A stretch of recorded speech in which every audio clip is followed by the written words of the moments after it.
এবং amortisation company বাদ দেয়। কি থেকে বাদ যাবে? ইবিটটা থেকে। Earning before interest, tax, depreciation and amortization. EBITDA কোথা থেকে পাবে? গ্রস প্রফিট থেকে any fixed cost other than depreciation and amortization, other than depreciation and amortization যদি বাদ দেওয়া হয় তাহলে ইবিটটা পাবো। এই ইবিটটা কিন্তু কোম্পানির প্রফিট অ্যান্ড লস স্টেটমেন্টে কোম্পানি শো করে, এইটা খুব ইম্পর্টেন্ট। এবার ইবিটটা থেকে সহজভাবেই আমার ডেপ্রিসিয়েশন অ্যান্ড অ্যামোর্টাইজেশন যদি আমি বাদ দিই তাহলে আমি পাবো earning before interest and tax অর্থাৎ অপারেটিং প্রফিট। এই ইবিট থেকে যদি আমরা ইন্টারেস্ট অ্যান্ড ট্যাক্স আইটি যদি বাদ দিই তাহলে আমরা পাবো নেট প্রফিট।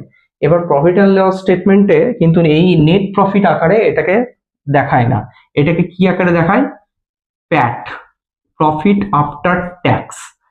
আবার কোনো কোনো সময় কি করে, এই যে EBIT earning before interest and tax, এখান থেকে শুধু আমার ইন্টারেস্টটাকে বাদ দেয়, ইন্টারেস্টটাকে বাদ দিয়ে আর্নিং বিফোর তাহলে ট্যাক্স হবে, তাহলে এটাকে লেখে প্রফিট বিফোর ট্যাক্স, এই আকারে দেখায়।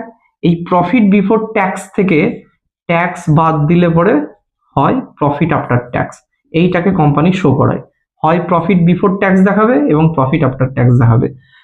এই কোম্পানি এইভাবে আমাদের প্রফিট অ্যান্ড লস স্টেটমেন্টে এই টার্মগুলো, এই টার্মিনোলজিগুলো ইউজ করে তাদের profit and loss statement show করায়। কি কি?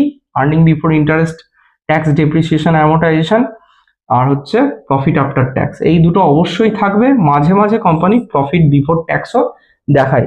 তাহলে এই জিনিসগুলো আমাদের জানা থাকলে পরে আমরা সহজেই কোনো কোম্পানির, যে কোনো কোম্পানির প্রফিট অ্যান্ড লস স্টেটমেন্ট আমরা দেখতে পারবো। আমরা